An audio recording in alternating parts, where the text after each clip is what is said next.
Scott Stisser again. We'll be tying highly visible rusty spinner for you today. I have a TMC 100 size 16 hook. I'm going to put on some of my Danville pre-wax. I wish I had 6/0. This is a little larger, but I would use 6/0 if I were you.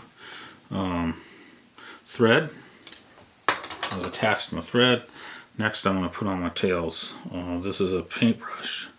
I like a little bit more substance than I do the microfibets.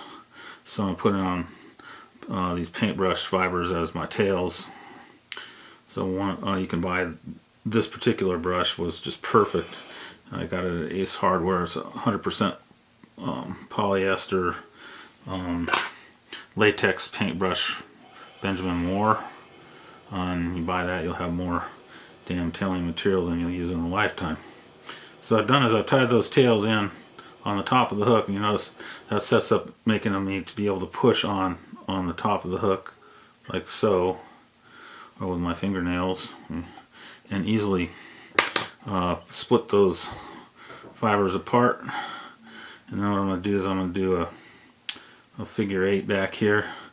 Now here's a trick. I don't want to put a lot of turns. A lot of people go way up their hook in order to do this split because of the thread movement. You'll notice what I'm going to do is I'm going to do one turn, then I'm going to put my fingernail on there so that I can loosely go and get that other one. So in 2 turns I've split my tail perfectly.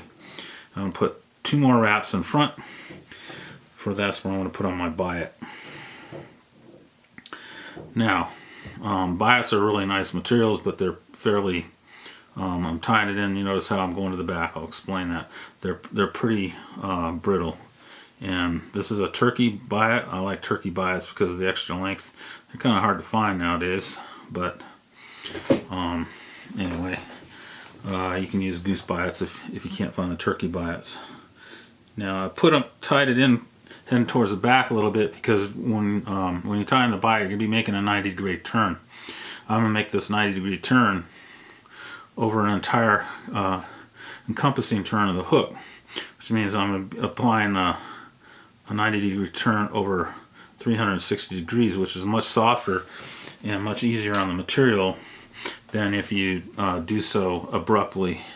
So you'll notice my first turn of this material is going back, and I put a little super glue in there too, just a little enough to you notice how my first turn was back. So now I'm going to start moving forward.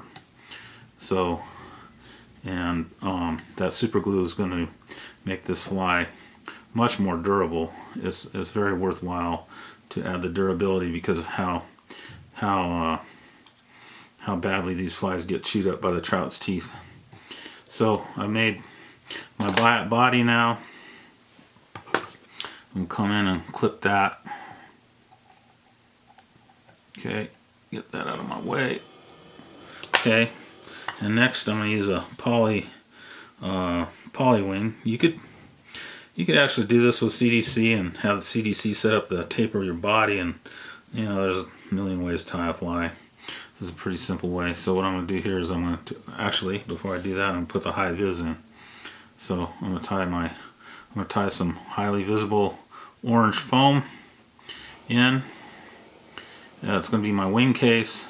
This will sit on the top of the fly because these flies sit so low in the water.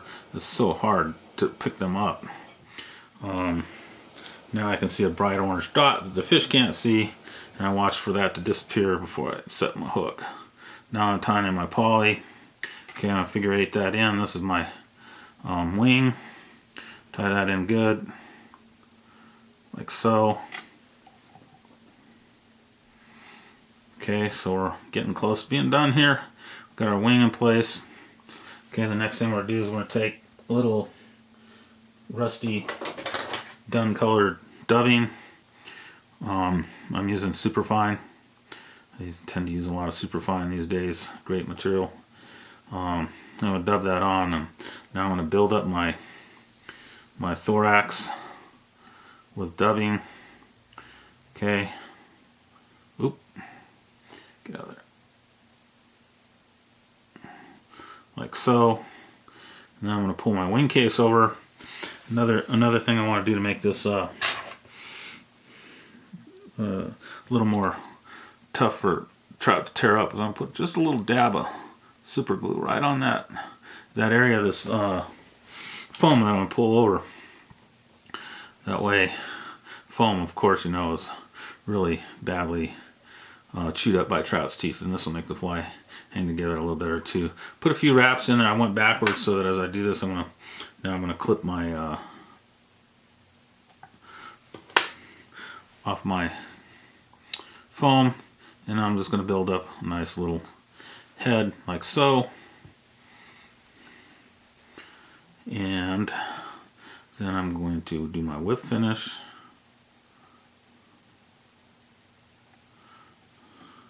Okay, I've used this fly very successfully, and I had crazy days on the pan where that visibility really made a difference. That I actually had people going, "What are you using?" Come over and ask me. Okay, so what I'm going to do is I'm going to pull these wings up so I can clip them together. I'm going to measure out about 2 times the gate of the hook and clip them. And there you have it. It's a rusty spinner tied with a biot. The biot's going to be very strong because I didn't put an instantaneous 90-degree turn in it at the start, which is the weak point for most people's flies. And then I put a tiny base of super glue underneath the whole thing, so that that is not going to come apart. Thank you.